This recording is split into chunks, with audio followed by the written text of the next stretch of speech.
nosotros es muy madrugador. Doctor Sáez, muy buenos días, bienvenido. Buenos días, Héctor. Un gusto saludarlo. A Germán, a los amigos de la mesa de trabajo, al Master Control y a todos los oyentes de Halcón Radio. Muy buenos días. Bueno, doctor, ¿qué tema importante de todos los que trae todos los días viene para hoy? Pues es que ayer me gustó ver la pelea entre Ariel Ávila y Efraín Cepeda por la elección al magistrado de la Corte Constitucional. Muy elegantes, muy, desde luego, prestigiosos estos honorables congresistas.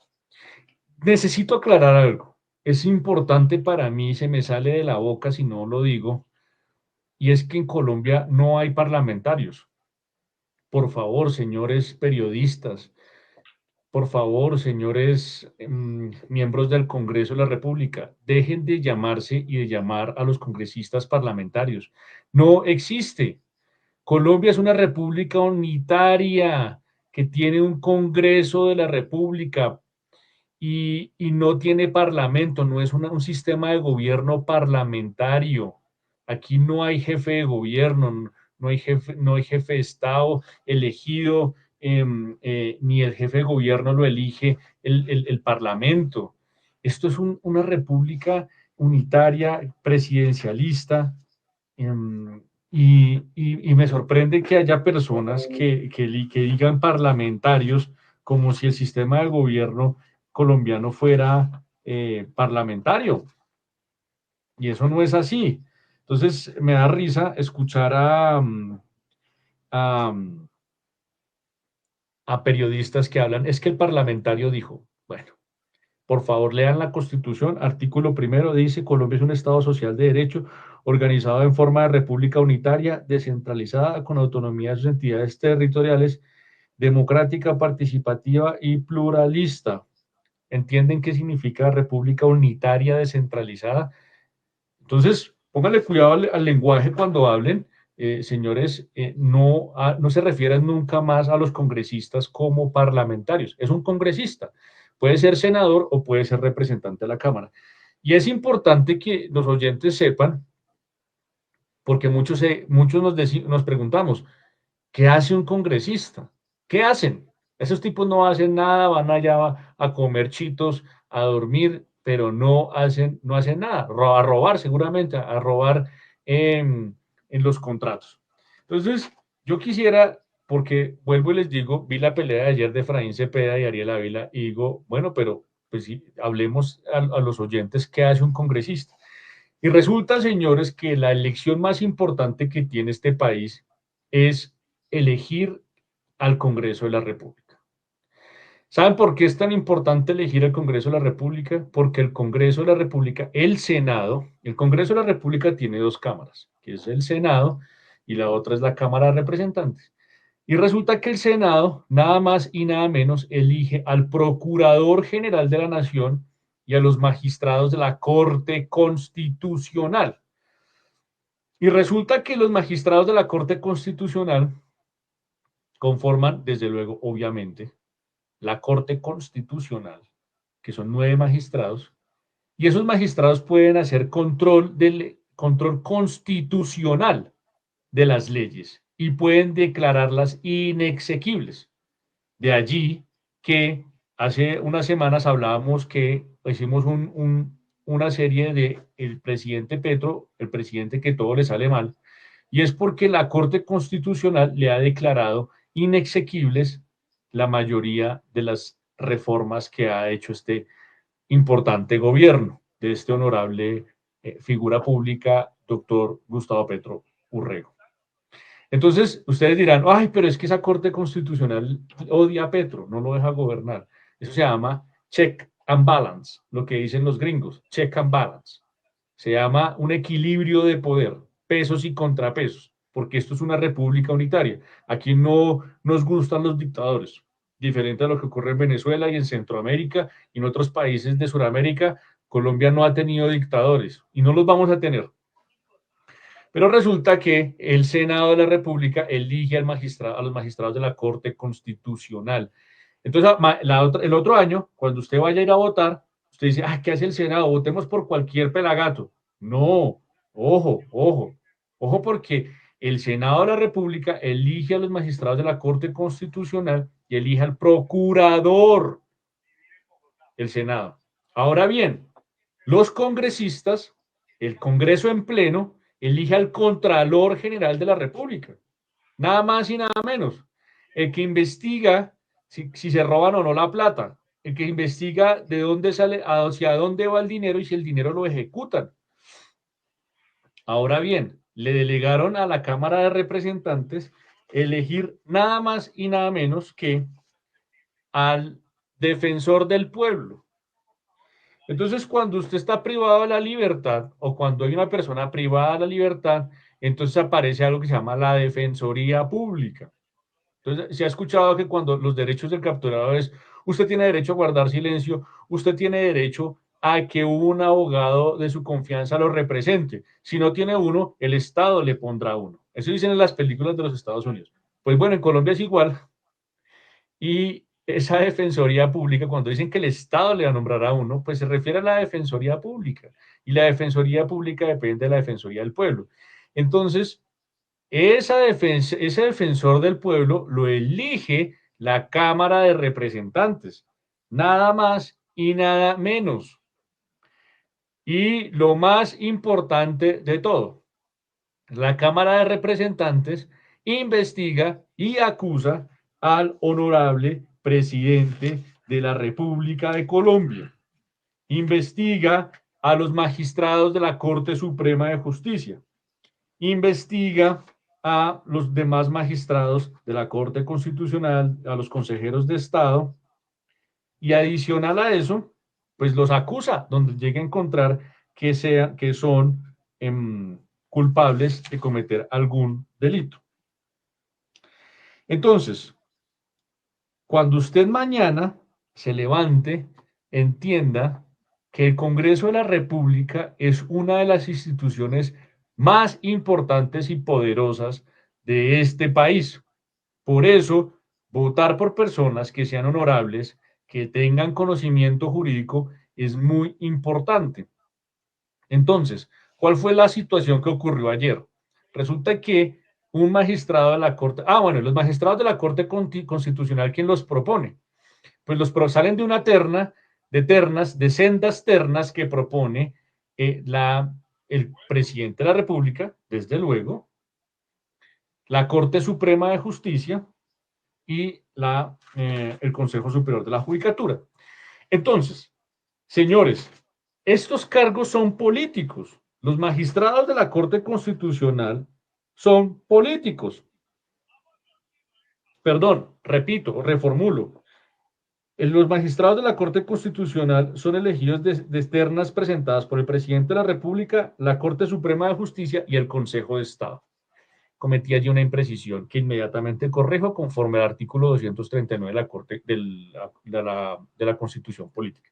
Entonces, estos cargos son políticos y son muy importantes. Y ayer tenían que elegir a un magistrado de la Corte Constitucional. Y está en el debate si eligen al candidato que presentó el presidente de la República o si eligen al candidato que presentó la Corte Suprema de Justicia. Pues resulta que sacaron 50 y 50 y aparecieron 2 votos en blanco y un tercer voto sin marcar.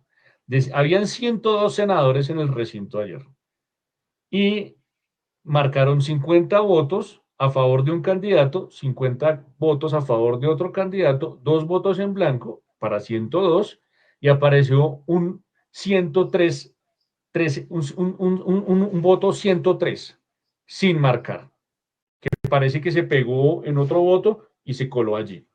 Entonces esto generó todas las suspicacias y generó toda la controversia entre Ariel Ávila y el presidente del Congreso, el presidente del Senado, Efraín Cepeda. Se gritaron groserías, se insultaron, se dijeron lo que no tenían que decirse para hoy volver o en los próximos días a realizar la votación. Entonces, señores, el tema de hoy es muy importante y la moraleja o la enseñanza es, por favor, mañana, pasado mañana, el próximo año, cuando vayan pensando desde ya lo importante que es elegir un buen Congreso de la República, porque eso irradia el resto de las instituciones de nuestro país. Son estos personajes quienes eligen a otros magistrados, procurador, contralor, defensor, y no podemos dejar en la mano de cualquier persona la elección de estos personajes tan importantes para nuestro país. Se sale del contexto, porque se supone que los congresistas, claro, no son todos, pero hay algunos que les falta seriedad. ¿Y cómo es que van empujando un voto para definir de esa forma? Y hay que tener muchísimo cuidado en la votación, tanto el que está depositando el sufragio como el que lo está recibiendo. Claro, no tiene necesidad de abrirlo, pero sí mirar que vaya un solo voto. Iban 2 votos y no ha podido, y no sé qué le dirían, es que se pegó, es que yo no sé de dónde salió. Y esto puso en duda a todo el país de qué está ocurriendo allí en el interior. Vimos a un Ariel Ávila hoy, parece que hubiera llorado. Ariel Ávila anoche del mal genio que tenía y todo lo que pasó ayer al enfrentarse al presidente del Congreso. Pero sí entre ellos deben decir, señores, mucha seriedad y mucho control. El país tiene los ojos puestos en nosotros y claro que los tenemos puestos en él porque están definiendo quiénes manejan la parte judicial, la parte de la jurisprudencia de este país y en estas, pues mire, por eso tiene que repetirse la votación. No sé, no sé qué estará pasando, pero a mí me parece que le falta mucha seriedad a muchos de los congresistas. Con eso no se puede jugar, ¿no, doctor? No, y fíjese que sería interesante que hubiese una reforma constitucional, la tan anhelada reforma política, la tan anhelada reforma a la administración de justicia. Mm, Sería interesante que esos cargos dejaran de ser tan políticos y tan manipulados como son en este momento. Imagínense los intereses con los que llega un magistrado de la Corte Constitucional a tomar decisiones de tutela. Porque imagínense que la Corte Constitucional también revisa las acciones de tutela, las selecciona. Hay una sala de selección y una sala donde se revisan las acciones de tutela que aleatoriamente escogen de los fallos que se han generado en todos el territorio nacional. Entonces, tienen un poder bastante grande. Y entonces llegan con unos compromisos políticos, porque imagínese la señora Dangón, que es de Cambio Radical o que llegó propuesta por Cambio Radical o apoyada por Cambio Radical y los sectores entiendo, de derecha. Y los otros, y el otro magistrado, el otro candidato que es el señor Polo, que es apoyado por el gobierno nacional. Entonces, ¿con qué compromisos llegan a tomar decisiones judiciales? ¿O con qué compromisos llega el Procurador General de la Nación, que es propuesto, que también es elegido en el Congreso? Entonces, en el Senado, que es elegido por el Senado.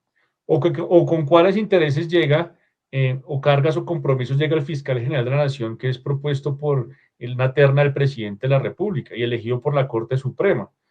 Entonces, yo lo que veo aquí es que esta democracia representativa ha hecho agua. Y nada tiene que ver el presidente honorable doctor Gustavo Petro, porque este problema no es de él, este problema viene desde la fundación de nuestra república, desde la constitución de los 1886, 1991, y viene con estos problemas que creen que la democracia de nosotros es representativa, es indirecta, y nosotros elegimos a alguien para que elija a otros funcionarios del Estado, de las instituciones. Y valdría la pena dar la discusión si vale la pena que el fiscal general de la Nación sea de carrera, sea un funcionario de carrera, lo mismo que los diplomáticos y los embajadores deberían ser de carrera. O sea, un fiscal que lleva, que nunca ha sido parte de la Fiscalía General, una persona que no ha sido fiscal, que no ha estado dentro de la institución, entonces llega a dirigir una institución de más de 30.000 o 40.000 empleados con un presupuesto billonario y con un poder del ejercicio de la acción penal. con esos compromisos políticos que vienen detrás, que lo ponen allí. Entonces valdría la pena pensar si es de carrera, que se debería hacer lo mismo que los magistrados de la Corte Suprema de Justicia, lo mismo que los magistrados de la Corte Constitucional, que los consejeros de Estado, para despolitizar las instituciones, porque entonces pueden ser utilizados por el gobierno de turno para perseguir a sus enemigos políticos, como ha ocurrido. Ariel Ávila, una de las quejas es que fue perseguido por el gobierno de Iván Duque. Y el gobierno de Iván Duque tiene una de las sombras y de las capas más grotescas de violación a los derechos humanos. Lo que ocurrió con el estallido social fue catastrófico.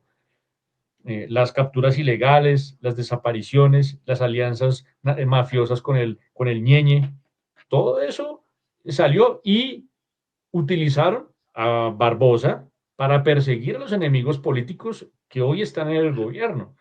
O sea, es que nuestra crítica jurídica y política no va dirigida a este gobierno, sino va dirigido a este sistema gubernamental y político que tenemos en Colombia, que nos ha mantenido estancados.